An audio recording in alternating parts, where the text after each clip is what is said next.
Hello video friends, कैसे हैं आप सभी दोस्तों। हम कर रहे हैं चैप्टर 10 ऑडिट ऑफ बैंक।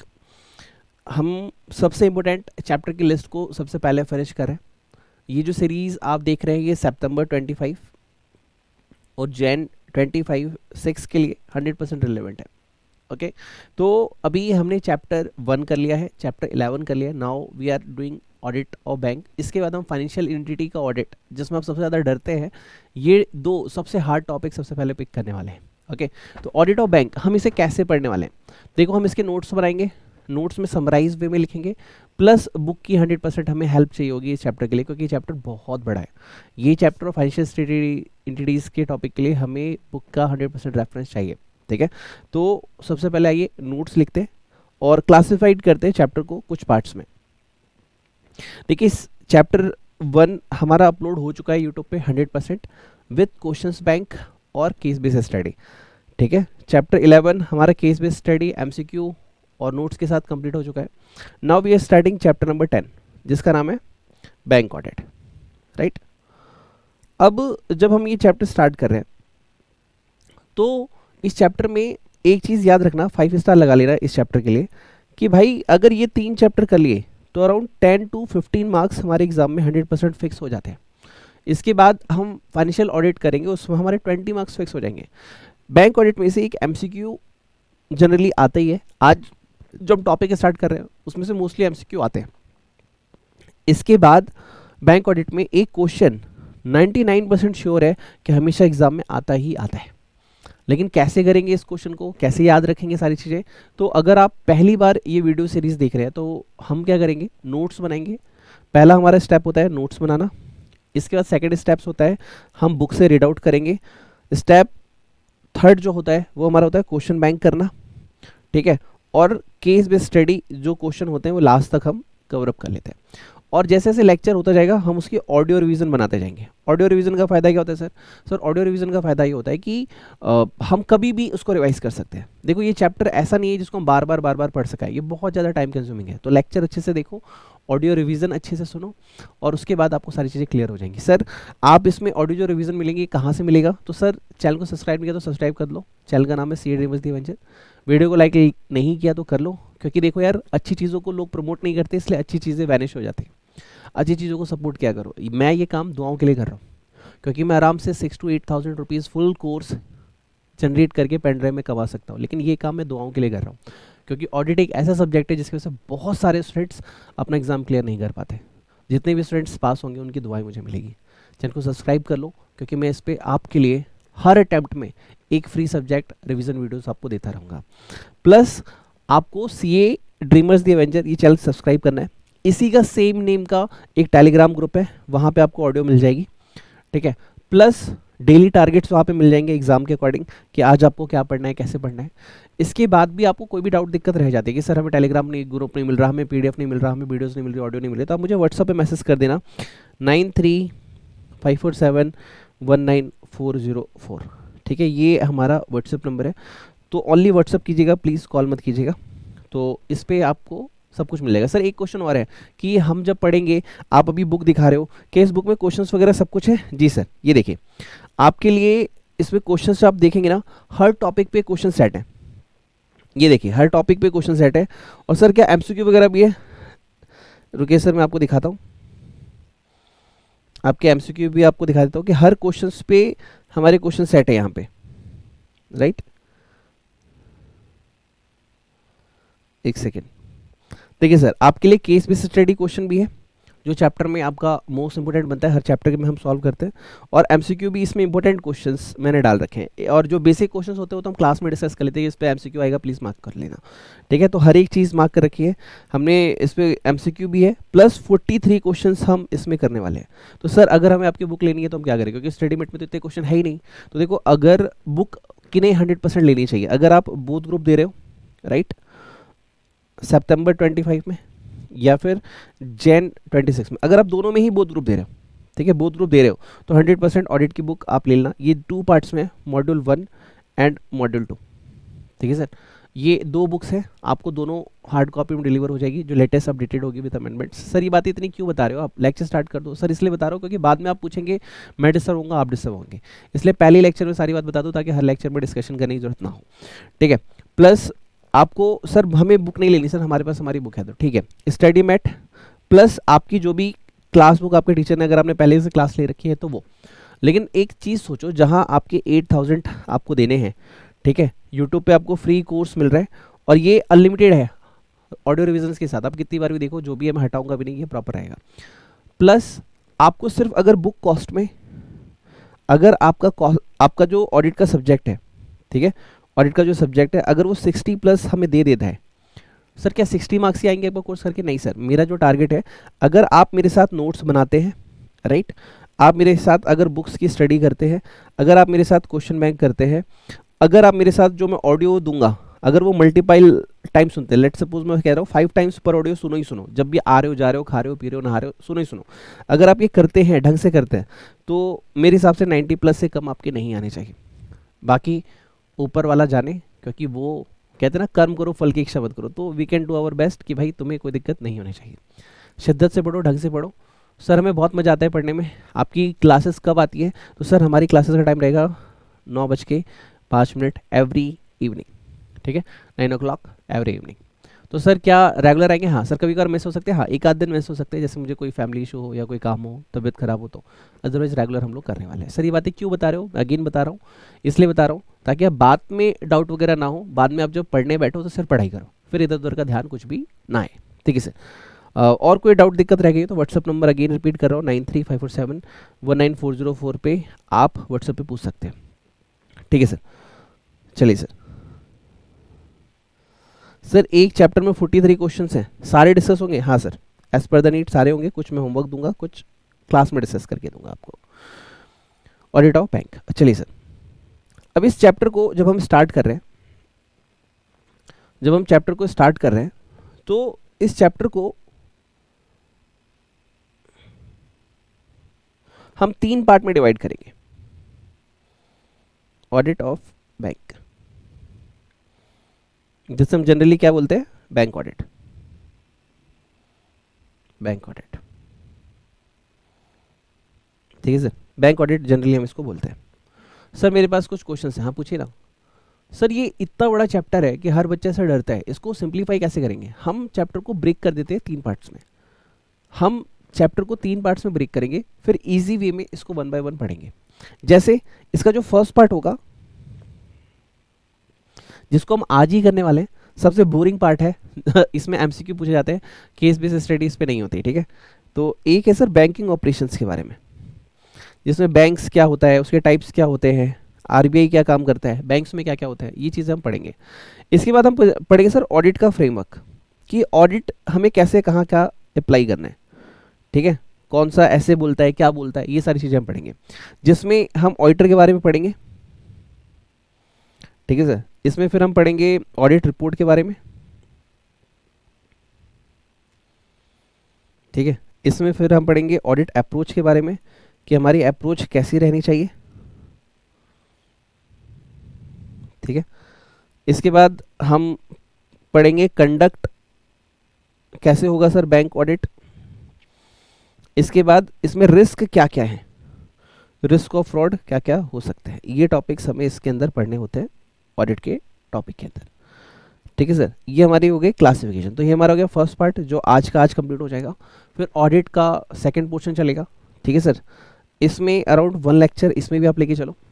इसके बाद आएगा third, 4, 5, 6, around 3 to 4 lectures. I am assuming that कि 3 to 4 लेक्चर्स इसमें लगेंगे।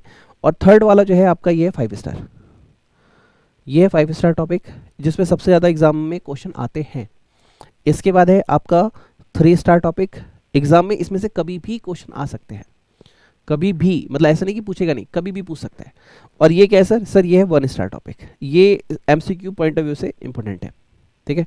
ये 3 स्टार है, यानी 5 टाइम अगर एग्जाम होंगे तो 2 to 3 टाइम्स यहाँ से पूछे जाएंगे।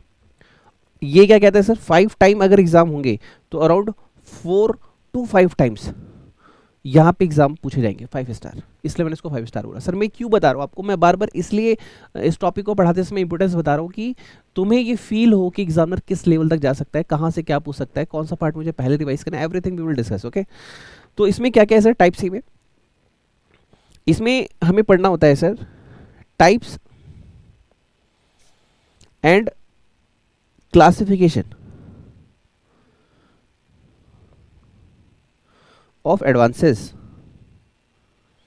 मतलब एडवांस कितने टाइप के होते हैं और उसकी क्या क्या क्लासिफिकेशंस होती है। ठीक है, computation of drawing power, drawing power की कैलकुलेशंस कैसे होती है। इसके बाद हम देखेंगे ऑडिट ऑफ एडवांस, हम एडवांस का ऑडिट कैसे करेंगे, एडवांसेस। ठीक है सर, इसके बाद हम पढ़ेंगे audit of revenue items.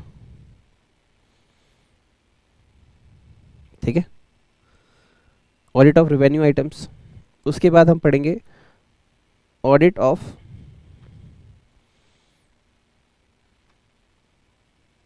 Expenses items, हम एक्सपेंसेस आइटम को ऑडिट करना सीखेंगे, यानी एक एक्सपेंस का ऑडिट करना सीखेंगे, रेवेन्यू का ऑडिट करना सीखेंगे, एडवांसेस को ऑडिट करना सीखेंगे, ये है ऑडिट में।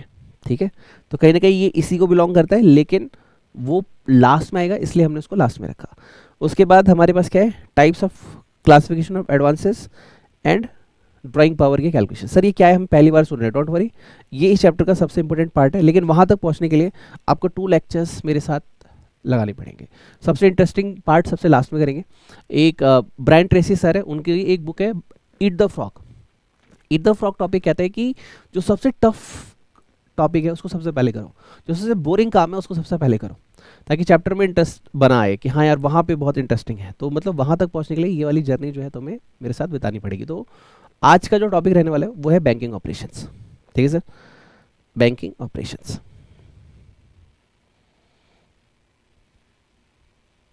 बैंकिंग ऑपरेशंस,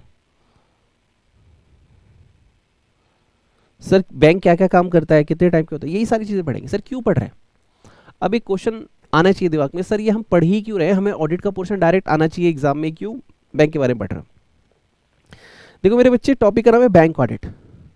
जब तक तुम बैंकों के बारे में जानोगे ही नहीं, मैंने क्या बोला, जब तक तुम बैंकों के बारे में जानोगे ही नहीं, दोबारा बोलो मेरे साथ, जब तक तुम बैंकों के बारे में जानोगे ही नहीं उसका ऑडिट करोगे कैसे। आप पहुंच गए बैंक में, क्या बोलोगे, क्या चेक करो, सर कितना पैसा आता है चेक करो, अच्छा जी ऐसे करोगे। जिस बैंक में गए हो उसमें फाइनेंशियल रिपोर्टिंग फ्रेमवर्क कौन सा लगता है, उसका लीगल रिक्वायरमेंट्स क्या है, क्या ये जानते हो, नहीं सर हमने पढ़ा ही नहीं। ओ, यहाँ पे फंक्शन कैसे होते हैं, क्या तुम हेड ब्रांच में जाके करोगे या ब्रांच जो ब्रांचेस होती है एचडीएफसी के हेड ऑफिस में जाके ऑडिट करोगे, चेक करोगे। एक कस्टमर कहाँ जाके चेक करेगा, कस्टमर कहाँ से कैश विड्रॉ करेगा, हेड ऑफिस से या ब्रांचेस से। सर मेरे हिसाब से ब्रांचेस से, हेड ऑफिस से सर, नहीं बेटा, कोई भी डीलिंग कस्टमर से जो होती है, जैसे आप और मैं डील करते हो ब्रांचेस से करते हैं, हेड ऑफिस से नहीं करते, हेड ऑफिस में ओनली रेगुलेशंस बनते हैं। ओ, मतलब सर हम ये बैंक ऑपरेशन पढ़ क्यों रहे हैं, क्योंकि आपको बैंक का करना है ऑडिट, तो बैंक को बिना जाने बैंक का ऑडिट नहीं किया जा सकता। अब क्लास स्टार्ट हुई आफ्टर 12 मिनट्स, अब ये हर बार 12 मिनट्स मुझे नहीं दे रहे होंगे। ठीक है, तो समझो चैप्टर को उतरने से पहले, चैप्टर की गहराई में जाने से पहले चैप्टर को समझो कि ये किस बारे में बात कर रहे हैं। ये कह रहे हैं मेरे बच्चे कि बैंक ऑडिट करने के लिए पहले ऑडिट को तो जानना है ही है, ये तो तुम चैप्टर 1 2 3 4 5 6 7 8 9 और 11 में करोगे ही, लेकिन ये चैप्टर कहता है भाई मुझे ऑडिट स्टार्ट करने से पहले, ऑडिट सब्जेक्ट खुद कह रहा है ऑडिट स्टार्ट करने से पहले बैंक को जानो। जब आप चैप्टर 1 पढ़ते हो तो उसमें आपने समझा है understand the client environment, right, सुना है तुमने। तो वहां पे ये टॉपिक था अंडरस्टैंडिंग द क्लाइंट एनवायरनमेंट, कि हमारा क्लाइंट कौन है, उसमें कौन कौन से लॉज लगते हैं, कौन कौन सी उसकी रिस्पॉन्सिबिलिटी है, उसकी प्री कंडीशंस क्या क्या है, उसका फाइनेंशियल रिपोर्टिंग फ्रेमवर्क कौन सा है, उनका फ्यूचर क्या है, गोइंग कंसर्न क्या है। तो when you are talking and understanding about the client, ये चैप्टर 1 में था। तो वही वो कह रहे हैं ऑडिट करने के लिए तुम्हारे पास लेक्चर 2 है, लेक्चर 3 है, 4 है, 5 है, एक एक करके तुम पढ़ोगे, लेकिन मुझे तो जान लो, तुम मेरा ऑडिट करने आए हो। I am bank. तो बैंकिंग चैप्टर कह रहा है कि पहले बैंक को जानो, बैंक को समझो। ऐसे ही ये क्यों सिखा रहा है? क्योंकि देखो पहले क्या होता था, ये चैप्टर होता था सीए फाइनल में। सीए फाइनल में होने की वजह से बच्चे आर्टिकलशिप में पहुंच गए इंटर दे के, अब उन्हें बैंक के बारे में कुछ पता ही नहीं। सर ऑडिट पे भेज दिया उन्हें, सर करना क्या है, सर इसका कैश चेक कर लें, सर इसका बैंक चेक कर लें, क्लाइंट में सर आज 4 लोगों ने नया क्रेडिट कार्ड खरीदा, क्या ये चेक करें? आपको पता ही नहीं। और आप जिस बैंक में गए हो क्या उसके बारे में पता है? वो कोऑपरेटिव बैंक है, वो एग्रीकल्चरल बैंक है, रूरल एग्रीकल्चर बैंक है, कौन सा बैंक है, वो क्या काम करता होगा, कुछ तो जान लो उसके बारे में। ओ ये होता है क्या? यस। तो सबसे पहला टॉपिक है हमारे पास टाइप्स ऑफ बैंक। हमारे बैंक्स कितने टाइप के होते हैं? हमारे बैंक्स कितने टाइप्स के होते हैं? ओके सर, पहला टाइप है हमारे पास कॉमर्शियल बैंक।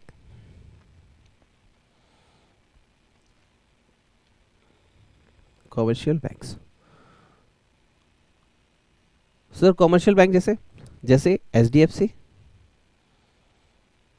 ठीक है, SBI, these are the commercial bank. Sir ये क्या करते हैं, आइए बुक से पढ़ते हैं। इसलिए मैंने कहा था बुक इस चैप्टर में 100% मैंडेटरी है मेरे दोस्त, बिना बुक के ये चैप्टर नहीं पढ़ा जाएगा, ठीक है। इसलिए ये बुक अगर आप मेरे साथ लेक्चर कर रहे हो और आप मेरे साथ 11 के 11 चैप्टर सीखना चाहते हो तो ये बुक होना कंपलसरी है। इस चैप्टर में और फाइनेंशियल इंस्टेबिलिटी का ऑडिट करते समय, चैप्टर नंबर 4 है शायद, नहीं 5 है, उस चैप्टर में और इसमें बहुत ज़्यादा जरूरत है। बाकी में तो चलो मेरे साथ नोट से हो जाएगा, लेकिन इन सब 2 चैप्टर में बहुत ज़्यादा जरूरत है। और आपको पता है कि ये 2 चैप्टर आपको ऑडिट में फेल करा देते हैं।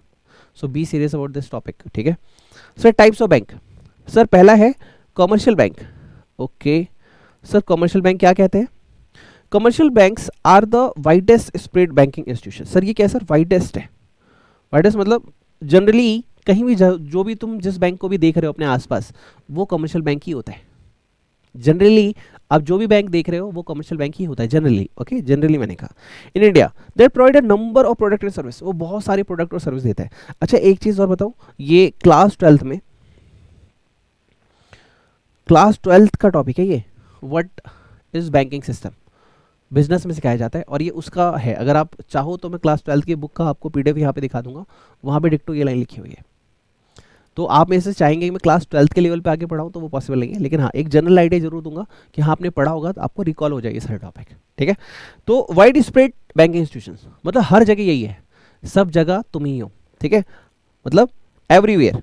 ये क्या कह रहे हैं कि भैया हमारा बैंकिंग सिस्टम है एवरीवेयर। ओके और ये sir large number of product and service देते हैं। सर कैसे सर? सर क्रेडिट कार्ड देते हैं, होम लोन देते हैं, कार लोन देते हैं, वाइफ लोन देते हैं, सॉरी वाइफ लोन मतलब शादी करानी है पर्सनल लोन देते हैं, एजुकेशन लोन देते हैं, कुछ भी करवा लो सर, इसे सब करने के लिए रेडी है। पैसा चाहिए देंगे आपको, औकात रखो पैसा मिलेगा। ओके टू जनरल पब्लिक, किसको दे रहा है sir? General public. Okay and other segment of economy. 2 main function है sir, accepting of deposit and granting advances. हम डिपॉजिट एक्सेप्ट करते हैं और लोन एडवांस करते हैं। ग्रांटिंग एडवांस, एडवांस क्या होता है सर? एक तरीके से लोन होता है, मतलब पैसे लेना और लोन देना, इनका जनरल टास्क होता है। ओके ठीक है सर। सर सेकंड कौन है हमारे पास? सेकंड है हमारे पास regional rural bank. Regional rural bank, sir इसका एग्जांपल दीजिए। This Punjab Gramin bank. Sir what is Gramin bank? मेरे बच्चे ग्रामीण बैंक वो जो ग्राम में होते हैं, ग्राम इन द सेंस गांवों में। सर ये क्यों है सर? वहां पे एचडीएफसी एसबीआई क्यों नहीं है? कहते हैं ना देखो हर कोई ना एडवांटेज ले रहा है। एडवांटेज मतलब कि भाई ये एचडीएफसी एसबीआई वहां तक नहीं पहुंच पा रहे तो हम अपना ही एक छोटा सा बैंक बना लेते हैं। गवर्नमेंट ने पावर दिया, ऑब्वियसली बिना गवर्नमेंट के परमिशन के कोई भी बैंक बन ही नहीं सकता, ये लाइन तुम पढ़ोगे मेरे साथ। तो रीजनल रूरल बैंक जो गांव में होते हैं, छोटे मोटे बैंक्स, छोटे मोटे डिपॉजिट्स के लिए, उनको बोलते हैं रीजनल रूरल बैंक। अच्छा क्या होते हैं सर? आइए एक बार पढ़ते हैं इसे बुक से। क्या कहता है ये रीजनल रूरल बैंक्स? क्या कहते हैं?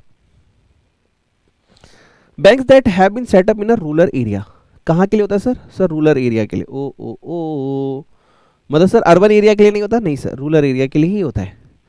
इन different states of country to cater the basic banking and financial needs. ये क्या देता है सर? Basic banking and financial needs. Sir क्या ये सब कुछ देता है? नहीं सर, ये बैंकिंग क्या देता है सर? Basic banking. बेसिक बैंकिंग क्या होती है? पैसा डिपॉजिट करना, पैसा निकालना, विड्रॉवल, पैसा निकालना and money deposit, basic. Sir credit card service देता होगा, बेसिक है तो मिल जाएगी। मतलब बेसिक का मतलब समझो कि ये सर्विस तो दे ही देते हैं, पैसा एक्सेप्ट करना, डिपॉजिट करना। Sir car loan, home loan, agriculture loan, सोचना पड़ेगा। आप समझो, आपको जैसे जीने जिंदा रहने के लिए जरूरी है सनम क्या? एक मुलाकात, तो ये एक मुलाकात है बस, बाकी सब सोच रहे हो वो सब नहीं होगा। बेसिक नीड है, क्या है? बेसिक नीड्स को पूरा करता है रूरल कम्युनिटीज की, जैसे पंजाब ग्रामीण बैंक। बाकी है आप पढ़ सकते हैं, ठीक है। सर अगला क्या है सर हमारे पास? Again we have next bank, this is cooperative bank। cooperative bank, ठीक है। कोऑपरेटिंग बैंक जैसे आप बोल सकते हो एग्रीकल्चरल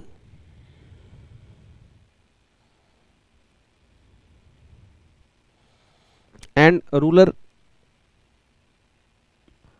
कम्युनिटीज। ये एग्रीकल्चर एंड रूरल कम्युनिटीज के लिए होता है, ओके। जैसे बुक में क्या लिखा है? क्या सर इस पे हमसे ऐसे पूछेगा? नहीं सर, ये नॉलेज के लिए, मैं अगेन बता दूं, ये वाला टॉपिक आप सिर्फ नॉलेज के लिए पढ़ रहे हैं, एमसीक्यू पर्पस के लिए पढ़ रहे हैं, ठीक है। ये थ्योरिकल इतना लंबा आपसे नहीं पूछा जाएगा और इसमें से बनते भी नहीं है क्वेश्चन। आ गया तो खुद से 2-4 बैंक लिख देना, चल जाएगा। Now cooperative banks, bank setup on the basis of cooperative principles and registered under the Cooperative Society Act, respective state or the multi-state Cooperative Society Act, usually cater the needs of agriculture and rural sector। ये किसके लिए होता है? Agriculture and rural sector के लिए, ठीक है। किसके लिए होता है सर? एग्रीकल्चर रूरल सेक्टर के लिए। क्या आप ये जो वर्ड्स मेरे साथ पढ़ रहे हैं, वैसे ये स्टडी मैट से ही बुक रेफर किया मैंने, लेकिन वहाँ पे और बड़ा बड़ा है, मैंने उसको थोड़ा सा कंसोलिडेट किया है ताकि कम शब्दों में भी आपको हर चीज़ समझ में आए।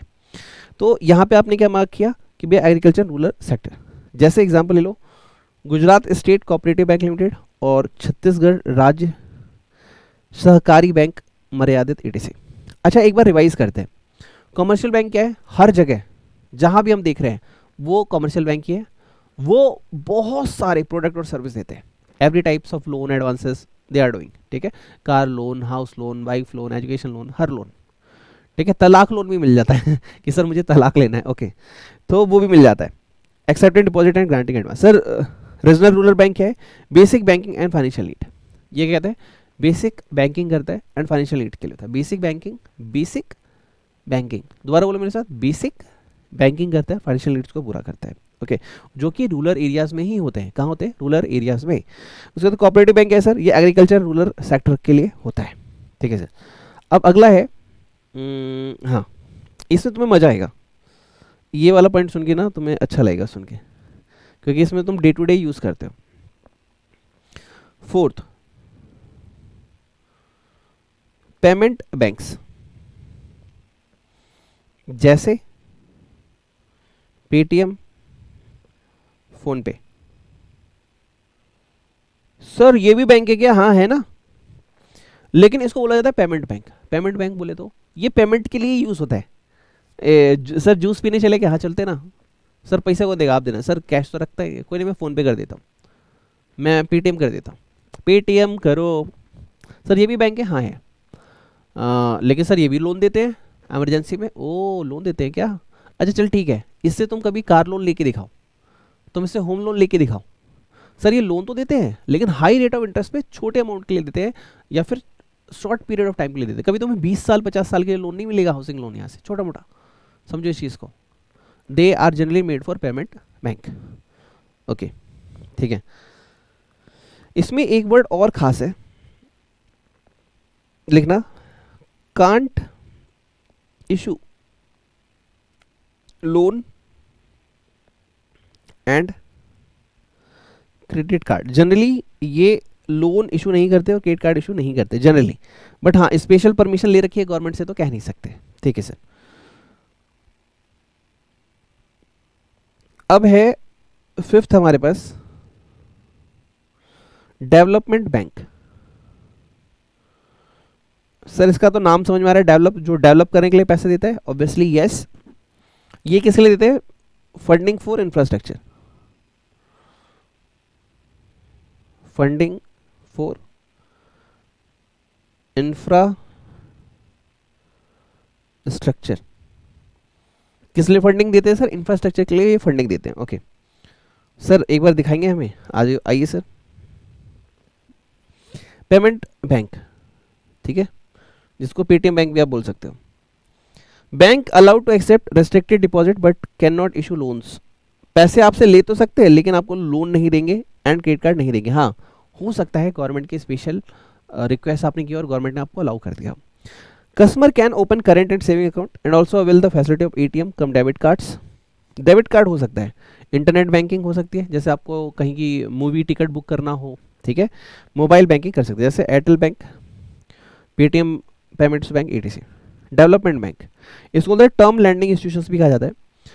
ये कॉन्सेप्टलाइज्ड हुआ था, क्यों हुआ था? Providing funds to infrastructure facilities. Okay, now and the last we have small finance bank.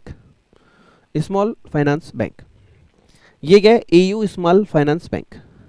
ये क्या है sir? Small finance bank have been set up by the RBI to make available basic financial and banking facilities to unserved and unrecognised sectors. तो sir ऊपर वाले में भी ये था, रीजनल में भी बेसिक फाइनेंशियल थी, लेकिन ये रूरल एरियाज में खोला गया था। और इसके लिए क्या है कि सर हम उन्हें लोन देंगे या उन्हें सर्विस देंगे जो कि अनसर्व्ड और अनरिकॉग्नाइज सेक्टर है। मतलब वो सेक्टर जहां आप रिकॉग्नाइज ही नहीं करते, जहां आप पैसा नहीं देना चाहते, हम उन्हें पैसा देना चाहते हैं। जैसे marginal farmers, small and micro business units, ठीक है, जिन पे भरोसा नहीं है, हम उन्हें पैसे देंगे। ओके, आइए लिखते हैं सर 6 पॉइंट स्मॉल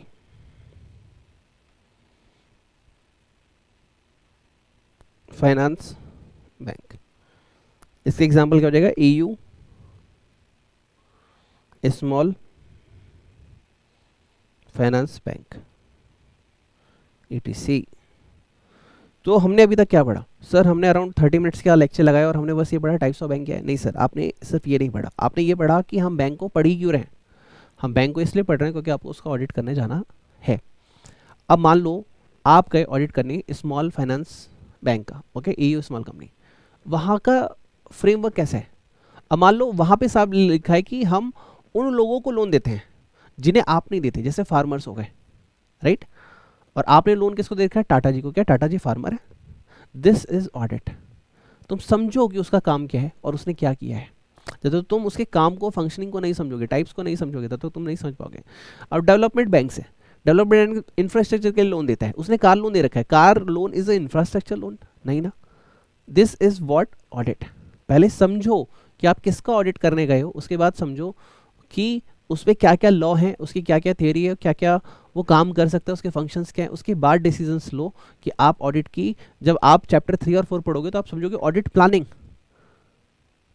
ऑडिट को प्लान करना, ऑडिट को एग्जीक्यूट करना, उसकी स्ट्रैटेजी बनाना, उसको इम्प्लीमेंट करना, रैप करना, रिस्क असेसमेंट प्रोसीजर, सैप करना, सब्सटेंटिव ऑडिट प्रोसीजर। तो ये सारी चीज़ें आएंगी, ठीक है। ओके,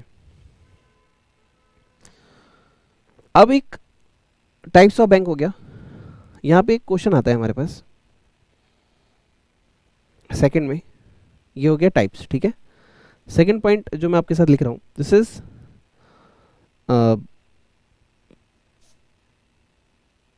बैंकिंग ऑपरेशन कहाँ पे होते हैं? मतलब लोन देना, अकाउंट खोलना कहाँ पे होते हैं?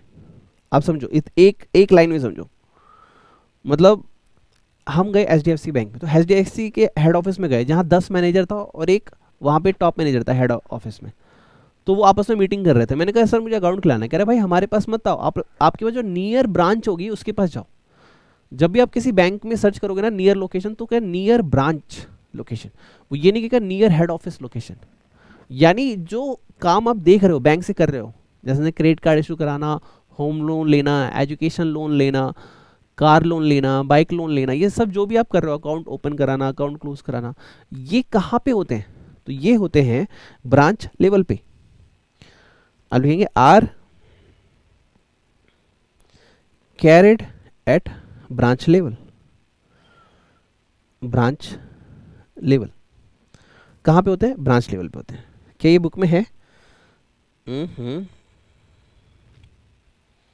ये टॉपिक यहाँ पे गिवन है।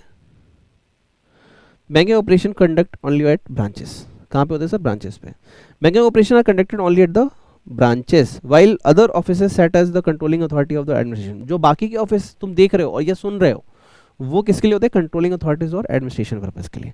बस इतना ही पढ़ो, ज़्यादा मत पढ़ना प्लीज़, कंफ्यूजन हो जाएगी इस चैप्टर में। थोड़ा सा आपको कंट्रोल लगाना होगा। कंट्रोलिंग अथॉरिटीज और administration purpose, officers that lay down policy system and internal control process for the conduct of business. ठीक है, ओके।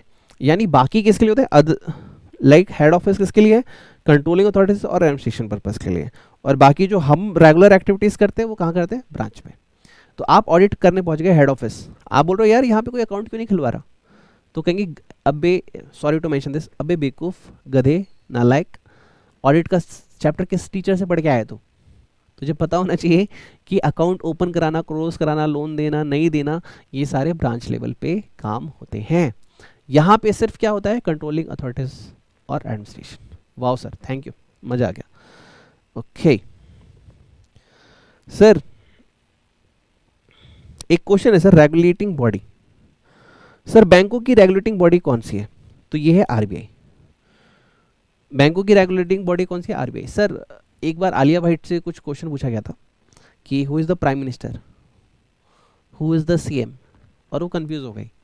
बहुत वायरल हुआ था कि बताओ आजकल के लोग एक्टर बन जा रहे हैं, इनको ये भी नहीं पता, ये वो। तो उसी तरीके से तुम ऐसे ऑडिटर मत बन जाना जिसे ये ना पता हो। रेगुलेटिंग, बैंकों की रेगुलेटिंग बॉडी, सर एसबीआई क्या? अरे एसबीआई नहीं मेरे भाई, RBI, reserve bank of India, lender of the last resort. Class 12 की इकोनॉमिक्स में पढ़ाया जाता है बैंकिंग के चैप्टर में। ठीक है, तो in India banking industry is regulated by the RBI. कौन कंट्रोल करता है? पापा। इसको बोलते हैं पापा बैंक। ठीक है, known as the central bank, और इसको सेंट्रल बैंक भी कहा जाता है। Okay, RBI is responsible for development and supervision of the banks and non banking financial, यानी बैंक और नॉन बैंकिंग फाइनेंशियल इंस्टीट्यूशंस के लिए क्या करता है? सुपरविजन एंड डेवलपमेंट का काम करता है। मॉनेटरी एंड क्रेडिट पॉलिसीज को डिसाइड करता है। कॉमर्शियल एंड अदर बैंक्स को क्या करता है? रेगुलेट करता है। इंपॉर्टेंट फंक्शंस क्या हैं आरबीआई के? Issue of currency, regulation of currency, ठीक है, acting as a banker to the central state and state government. ठीक है, मतलब कि ये बैंक गवर्नमेंट का बैंक है। गवर्नमेंट भी अपना पैसा कहाँ रखता है? आरबीआई में। ठीक है, तो एक स्मॉल क्वेश्चन हम यहाँ पे बना लेते हैं।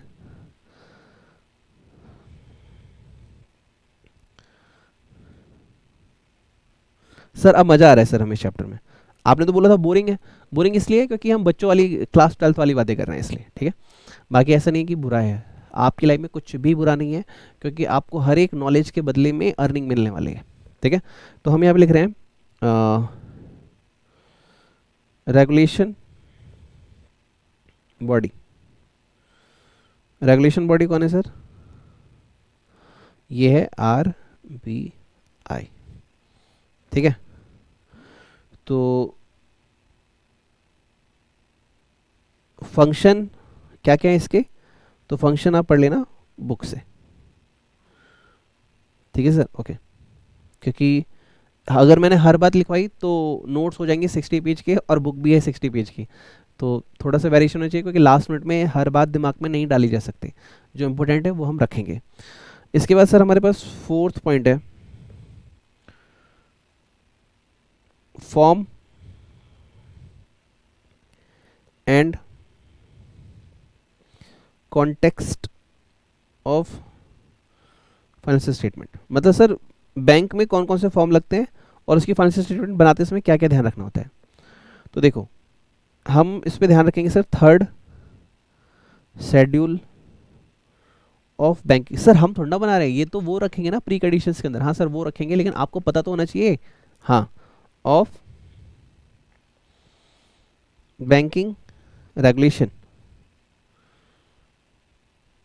एक्ट 1949। ओहो, ठीक है। फॉर्म ए होगा बैलेंस शीट के लिए, और फॉर्म बी होगा हमारा प्रॉफिट एंड लॉस अकाउंट के लिए। वाओ सर, मजा आ गया सर, थैंक यू। क्या ये बुक में मिलेगा? होना तो चाहिए।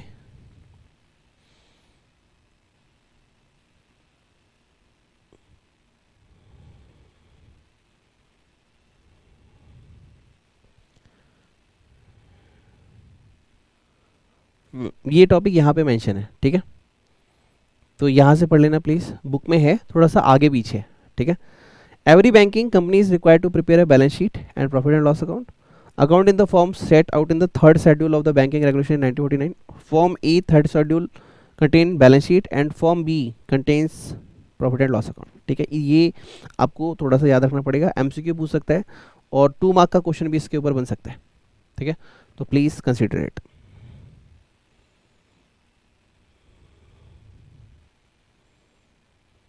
यस,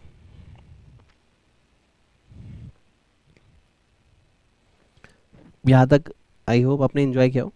इसमें एक टॉपिक है सर रेगुलेटरी फ्रेमवर्क। कौन कौन सा रेगुलेटरी फ्रेमवर्क इसके ऊपर लगता है, ये थोड़ा सा ध्यान से सुनेगा सर। हम इसे पढ़ रहे हैं और इसलिए पढ़ रहे हैं कि हमें पता होना चाहिए कि कौन कौन सी, जैसे हम कहते हैं ना फाइनेंशियल रिपोर्टिंग फ्रेमवर्क, तो ये है regulatory framework, okay. Banking regulation act apply होता है बैंक के ऊपर, आरबीआई एक्ट अप्लाई होता है बैंक के ऊपर। सर क्या ईयर याद रख सकते हैं? नहीं, मेरे हिसाब से आप इतने सारे ईयर याद नहीं रख सकते, छोटे मोटे कोशिश करो, ठीक है। State bank of India act, sir reserve bank लगता है, देखो रिजर्व बैंक एक्ट लगता है, ठीक है।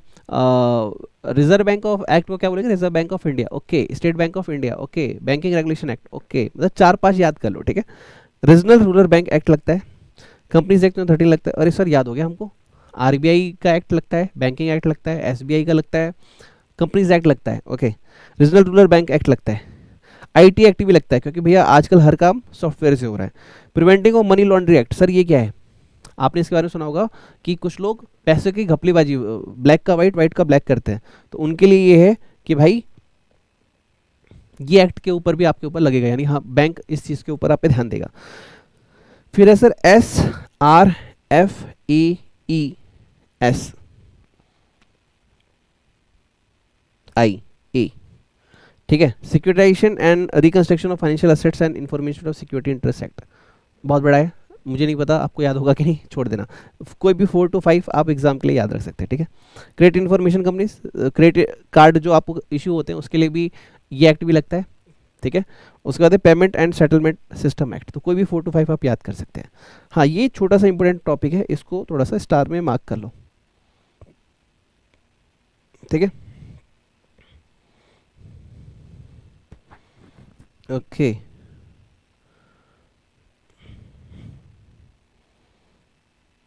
एक पॉइंट और लिखते हैं,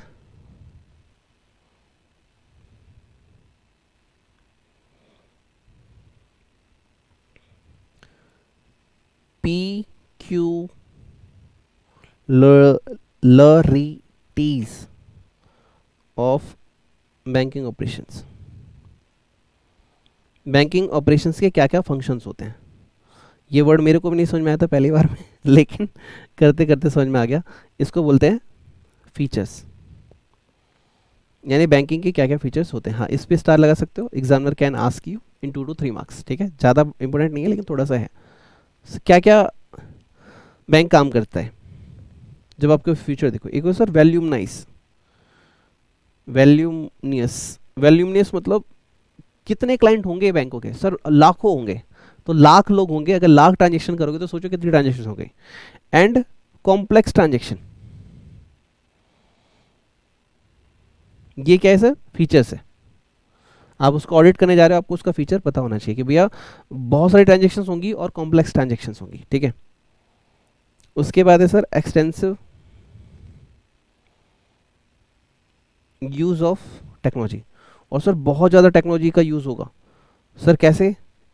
किसी बंदे ने HDFC में अकाउंट खुला रखा है और उसकी कंपनी के 100 एम्प्लॉयज़ का अकाउंट भी वहीं पे है, सबकी सैलरी उसमें से जानी है, सबका PF उसमें से जान रहा है, 1 सेकंड में यहाँ अमाउंट विड्रॉ हुआ और वहाँ अपडेट हो जाएगा, बहुत बड़ी टेक्नोलॉजी है, ठीक है सर।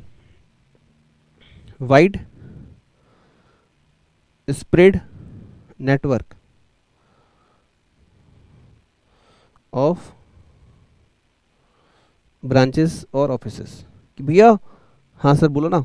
सर बहुत बड़ा नेटवर्क है, एक बैंक के तकरीबन 100, 200, 500, हजारों ब्रांचेस हो सकते हैं और उनके हजारों कस्टमर हो सकते हैं। हाँ बिल्कुल हो सकते हैं। लिखो sir, diversified and large range of products and services. Sir diversified large range of product service, sir उनके पास ना बहुत सारे प्रोडक्ट और सर्विस है सर, क्रेडिट कार्ड है बहुत सारे सर, और क्रेडिट कार्ड में भी होता है एक मिलीनियर, एक रेगिलिया, एक प्रीमियम, पता नहीं कितने क्रेडिट कार्ड, कितने वीज़ा कार्ड्स, कितनी चीज़ें होती हैं, कितने सारे लोन्स के वैरायटी होते हैं, एग्रीकल्चर लोन होता है, होम लोन होता है, कार लोन होता है, एजुकेशन लोन होता है, बाइक लोन होता है, पाइप लोन होता है, हर टाइप के लोन, पता नहीं कितनी सारी चीज़ें होती हैं। ओके, एंड लास्ट लिखना strict vigilance and compliance requirement. Sir यहाँ का लॉ बहुत कड़क होता है, छोटी सी भी गलती इग्नोर नहीं कर सकते, बहुत सारे लॉ लगते हैं। ओके, क्या ये बुक में है? हाँ जी है, आइए मैं आपको मार्क करा देता हूँ। voluminous and complex of transactions, wide geographical spread of banking, diversified large range of product and service, extensive use of technology, strict vigilance and compliance. Okay. ये सर ये क्वेश्चन आपकी बैंकिंग एक्ट वाला question है, ठीक है sir. Sir क्या इसमें section लिखना जरूरी है? नहीं सर, मत लिखना, इतना दिमाग, इतना टाइम नहीं आपके पास कि इसमें भी सेक्शन याद करो, ठीक है। बैलेंस शीट होती है सर, प्रॉफिट एंड लॉस होता है, थर्ड शेड्यूल में क्या होता है, ठीक है, फॉर्म ई में क्या होता है, एंड फॉर्म बी में क्या होता है, ये आपने लिखा होता है, स्टडी मेट का क्वेश्चन आप मार्क कर सकते हो। सर क्या क्या फीचर्स हैं? सर आप तो कह रहे थे एग्जाम में नहीं आएगा, आया है बेटा, स्टडी मेट का क्वेश्चन है। Sir voluminous and complex of transactions, ठीक है, कोई भी 4 लिखना है, आप लिख लेना अपने नोट्स में ये क्या रखा है। वाह सर, हम क्वेश्चन भी करने लगे एक ही दिन में। हाँ सर, सोच लो टीचर का कमाल, क्या क्या कर सकते हो आप, ठीक है। इसके बाद सर रेगुलेशन बॉडी, ठीक है, इस पे स्टार लगा लेना क्योंकि हमने क्लास नोट्स में नहीं लिखा है, लेकिन बुक में है, क्वेश्चन है, प्लीज़ अर्जेंटली से कर लेना। रेगुलेटिंग बॉडी कौन होती है सर? सर आरबीआई होती है। क्या क्या रिस्पॉन्सिबिलिटी है सर? कि सर बैंकिंग और नॉन बैंकिंग के लिए सुपरविजन करना, उनके लिए डेवलपमेंट करना, monetary and credit card policy को डिटरमाइन करना, और कॉमर्शियल एंड अदर बैंक्स के लिए को रेगुलेट करना। फंक्शन क्या है सर? इशू ऑफ करेंसी करना है, रेगुलेशन ऑफ करेंसी करना है, एक्टिंग एज द बैंकर। किसका सर? Central state government. ये स्टार लगा लेना इस क्वेश्चन पे, बाकी तो आपने नोट्स में लिख रखा है, तो मैंने 1 2 3 के अंदर 3 के ऊपर स्टार लगाया है, ठीक है। उसके बाद there are different types of bank.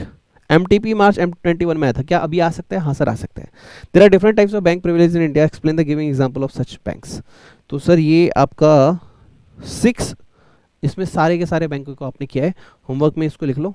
क्या हमने पढ़ा था? हाँ सर, कमर्शियल बैंक पढ़ा था, रीजनल रूरल बैंक पढ़ा था, कोऑपरेटिव बैंक पढ़ा था, पेमेंट्स बैंक पढ़ा था, development banks and small bank. Sir क्या ये लिखना पड़ सकता है? हाँ सर लिखना पड़ सकता है, इसलिए मैंने क्लास नोट्स में इसको मेंशन किया है। ओके, तो मेरे प्यारे प्यारे दोस्तों, ठीक है, अब ये हमारा यहाँ तक का अभी का टॉपिक हो गया। ये हमने बैंकिंग का बेसिक जो था वो पढ़ लिया, सबसे बोरिंग पार्ट अभी तक पढ़ लिया। अब जो आएगा वो इंटरेस्टिंग आएगा। सर एक बार मार्क कराना, तो क्या क्या पढ़ा दिया आपने? देखो सर, अभी हमने ये वाला पार्ट जो है डन हो गया, ये वाला पार्ट हमारा पार्ट 1 में डन हो गया है। मेरा मन है और भी पढ़ाने का, लेकिन मैं इसको इंटरेस्टिंग बनाए रखने के लिए, लेक्चर बोर फील ना हो, इसके लिए ये वाले पार्ट को हम पढ़ेंगे नेक्स्ट लेक्चर में। ठीक है सर, इसको हम पढ़ेंगे पार्ट 2 में। लेकिन मैंने बहुत मेहनत से पढ़ा है, गुरु दक्षिणा देनी बनती है। कर्ण भी गुरु दक्षिणा नहीं दे पाया था, इसलिए जब उसको जरूरत पड़ी तो अपना ज्ञान भूल गया, तो कम से कम कर्ण मत बने, अर्जुन बने। आपके टीचर का आशीर्वाद ऑलवेज आपके साथ है। वीडियो को लाइक नहीं किया तो लाइक करना दिल से इस मेहनत के लिए। ऑडिट में बैंकिंग ऑडिट सबसे टफेस्ट टॉपिक आपको पता है, मैं आपको प्रॉमिस करता हूँ पूरा बैंकिंग ऑडिट आपके लिपसिंग पे होगा, जैसे कोई भी रैप या गाना होता है, ठीक है, मैं प्रॉमिस करता हूँ आपको। चलिए इस पार्ट का रिवीजन कर लेते हैं, ठीक है सर, रिवीजन कर लेते हैं। हेलो माय डियर फ्रेंड्स, कैसे हैं आप सभी? दोस्तों हम कर रहे हैं बैंकिंग ऑडिट में पार्ट 1 का रिवीजन। पार्ट 1 कहाँ पे है सर? हमने वीडियो लेक्चर रिकॉर्ड किया है जो ऑलरेडी यूट्यूब पे अपलोडेड है, आप वहाँ से जाके पहले डिटेल्ड स्टडी कीजिए वीडियो लेक्चर से, क्योंकि बहुत सारी बात हमने डिस्कस की थी जो ऑडियो में नहीं हो पाएंगी। थोड़ा सा फास्ट रिवीजन है, छोटा सा रिवीजन है पार्ट 1 का, जिसमें बैंकिंग ऑपरेशंस के बारे में पढ़ने वाले हैं। और पहले वो पार्ट देखेंगे, फिर ये ऑडियो सुनेंगे, उसके बाद बुक के सारे क्वेश्चंस जो मैंने 4 to 5 होमवर्क दिए, जो भी दिए। और हाँ, अगर तुम्हें सच में ऑडिट में मार्क्स ग्रैप्स करने हैं तो जो भी होमवर्क क्वेश्चन होगा वो तुम लिखोगे और मुझे व्हाट्सअप पे 9354719404 पे व्हाट्सअप भी करोगे। प्रॉमिस करो मेरे को कि अगर हमें ऑडिट में पास होके दिखाना है, इस बार सी रिजल्ट लाना है, और जो भी होमवर्क क्वेश्चन मैंने वीडियो लेक्चर्स में दिए वो सॉल्व करने हैं, please please please. Okay sir, तो बैंकिंग ऑपरेशन में सबसे पहले टाइप्स ऑफ बैंक। सर इस पे मैंने आपको क्वेश्चन भी दिखाया था, सितंबर 21 में पूछा गया था। इसमें 6 टाइप्स ऑफ बैंक होते हैं। एक होता है कमर्शियल बैंक, होता है रीजनल रूरल बैंक, एक होता है कोऑपरेटिव बैंक, एक होता है पेमेंट बैंक, एक होता है डेवलपमेंट बैंक, एक होता है स्मॉल फाइनेंस बैंक। ठीक है सर, इनके बारे में छोटी छोटी बातें बता देता हूँ। कमर्शियल बैंक क्या होता है, हर जगह यही पाया जाता है भैया, डिपॉजिट एक्सेप्ट करना और एडवांस प्रोवाइड यानी लोन देना, ये इनका मेन काम होता है। और इसमें मल्टीपल बहुत लार्ज सेगमेंट के प्रोडक्ट और सर्विस होते हैं। सेकंड है सर रीजनल रूरल बैंक। ये क्या होता है सर, रूरल एरिया के लिए इन्हें बनाया जाता है, बेसिक नीड्स के लिए यानी एक्सेप्टिंग डिपॉजिट्स और विड्रॉवल्स के लिए ही इन्हें बनाया जाता है। ठीक है, पंजाब ग्रामीण बैंक इसका एग्जाम्पल है। कोऑपरेटिव बैंक, कोऑपरेटिव बैंक क्या है sir, agriculture and rural communities के लिए इसको बनाया जाता है। और इसके बाद सर पेमेंट बैंक, जैसे पेटीएम या फ़ोनपे, इन्हें लोन इशू करना, क्रेडिट कार्ड इशू करना अलाउ नहीं होता है। इसके बाद development bank, funding for infrastructure only ये होते हैं। उसके बाद सिक्स स्मॉल फाइनेंस बैंक, इसके लिए एक खास बात थी कि जो कहीं और कवर्ड अप नहीं हो पाया, यानी वो एरिया जो कवर्ड अप नहीं हुए उनको यहाँ ट्रीट किया जाता है, जैसे एग्रीकल्चर पे लोन देना। ठीक है, स्मॉल फाइनेंस बैंक में आता है। जो मतलब कहीं लोन नहीं मिल रहा, जिनका कहीं जुगाड़ नहीं हो रहा, वो स्मॉल फाइनेंसिंग बैंक पे चले जाते हैं। हाँ, यहाँ का रेट ऑफ इंटरेस्ट हायर होता है। Right, this is the type of bank. इसके बाद हमने कहा बैंकिंग ऑपरेशंस। तो हमने कहा सर बैंकिंग ऑपरेशंस कहाँ होते हैं, हेड ऑफिस पे होते हैं बैंकिंग ऑपरेशंस। तो बैंकिंग ऑपरेशंस कहाँ होते हैं, एट ब्रांच लेवल होते हैं। क्या इसमें एमसीक्यू बन सकता है, डेफिनेटली बन सकता है। Sir regulation body RBI. तो सर रेगुलेशन बॉडी कौन है सर, आरबीआई। हमने आपको एग्जाम्पल दिया था आलिया भट्ट का। तो हमने कहा था कि सीए में आलिया भट्ट आप मत बनना, आपको पता ना चाहिए कि बैंक किसके इशारों पे चलते हैं, आरबीआई के। इसके बाद फंक्शंस के ऊपर एक स्टडी मेट का क्वेश्चंस भी है, मैंने आपको होमवर्क में दिया है, प्लीज़ उसे लिख के मुझे सॉल्व करके दिखाना कि तुमने कैसे लिखा है। एंड मैं उम्मीद करता हूँ कि बुक की प्रेजेंटेशन में करना बहुत इजीली तुम्हें याद रहेगा। इसके बाद नेक्स्ट टॉपिक इसमें था form and construct of financial statement. तो third schedule of banking regulation act 1949। Form A में बैलेंस शीट है एंड फॉर्म बी में प्रॉफिट एंड लॉस है। इसके ऊपर भी सेक्शन 29 करके बैंकिंग रेगुलेशन एक्ट का दिया था उन्होंने। क्वेश्चन नंबर 1 हमने बुक में सॉल्व किया है, प्लीज़ उसे मार्क कर लेना। ठीक है, इसके बाद है फीचर्स ऑफ बैंकिंग ऑपरेशंस, क्या क्या फीचर्स होते हैं, इसके ऊपर भी एक क्वेश्चन पूछा गया है स्टडी मेट के अंदर। प्लीज़, इसलिए मैं कह रहा हूँ हर चीज़ को सीरियस होकर पढ़ना, कुछ भी कहीं भी एग्जामिनर पूछ सकता है। Class notes plus books plus question का कॉम्बो बना लो और मल्टीपल इस ऑडियो को 4 से 5 बार सुन लो कि 5 से 10 मिनट में तुम्हारा चैप्टर इजीली रिवाइज हो जाए। ठीक है, चलिए सर, तो क्या क्या फीचर्स हैं सर, क्यों पढ़ रहे हैं फीचर्स, इसलिए पढ़ रहे हैं क्योंकि आप जब बैंक ऑडिट करने जाओगे तो आपको पता होना चाहिए कि ये सारे काम ही वहाँ पे होते हैं। फिर आप ये देख के बोलना हाय तौबा, मैंने तो फीस ही कम चार्ज कर दी, मैं तो 10,000 रुपये मांग लिया, कम से कम 1 लाख मांगने चाहिए थे। भाई बहुत सारी ट्रांजेक्शन हैं इनकी, तो इन सारी चीज़ों का ध्यान रखना होगा तुम्हें। ठीक है, तो हर फीचर्स तुम्हें पता होने चाहिए, जैसे वॉल्यूमिनस एंड कॉम्प्लेक्स ट्रांजेक्शन की भैया एक बैंक की हज़ारों ब्रांचेस होगी, उन हज़ारों ब्रांचेस के हज़ारों क्लाइंट्स होंगे और वो ट्रांजेक्शन सिंपल्स नहीं होती, वो बहुत कॉम्प्लेक्स होती हैं। एक्सटेंसिव यूज़ ऑफ टेक्नोलॉजी, एक बंदे ने यहाँ विड्रॉल किया और इंडिया में कहीं भी आप पता कर सकते हो कहाँ विड्रॉ कर रहा है, कहाँ क्या कर रहा है, उसने कहाँ कितना इंटरेस्ट कैलकुलेट किया, सारी चीज़ें बहुत ज़्यादा ऑटोमेशन टेक्नोलॉजी का यूज़ होता है। और सर बहुत सारी ब्रांचेस और ऑफिसेज होती हैं इनकी, diversified and large range of product and service होते हैं। जैसे मैंने आपको बताया car loan, wife loan, house loan, तलाक लोन, शादी लोन, हर टाइप के लोन आपको दिए जाएंगे, बस आपका फाइनेंशियल कंडीशन अच्छा होना चाहिए।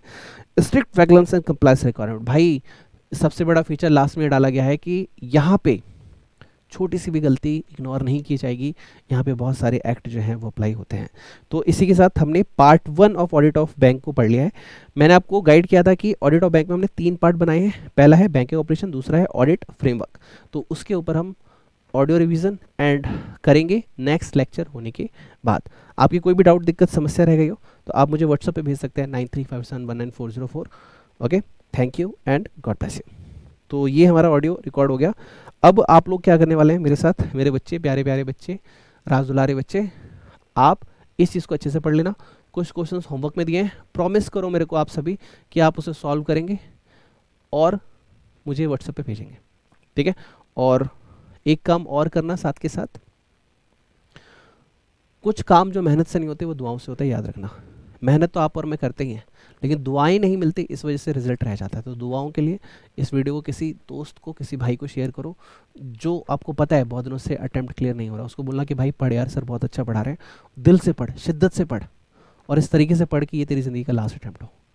कसम खाओ मम्मी की, सितंबर 25 मेरा लास्ट अटेम्प्ट होगा, जैन 26 मेरा लास्ट अटेम्प्ट, जो भी तुम्हारा लास्ट अटेम्प्ट तो लिखना है यहाँ पे। मैं दिल से आपको गॉड ब्लेस यू बोलूँगा कि जा और इस बार पास हो गया, मैं तेरे साथ खड़ा हूँ। ऑडिट मैं आपकी लाइफ का सबसे ईजीएस्ट सब्जेक्ट आपको बना के दूंगा। अगर आप सीए बनने का सपना देखते हैं तो सीए ड्रीमर चैनल आपके लिए। मैं आपका दोस्त विनीत मिश्रा, आपका टीचर, आपका मेंटर, आपके साथ खड़ा हूँ जब तक आपके सीए बनने के सपने को सच ना करा दूँ। Thank you and God bless you.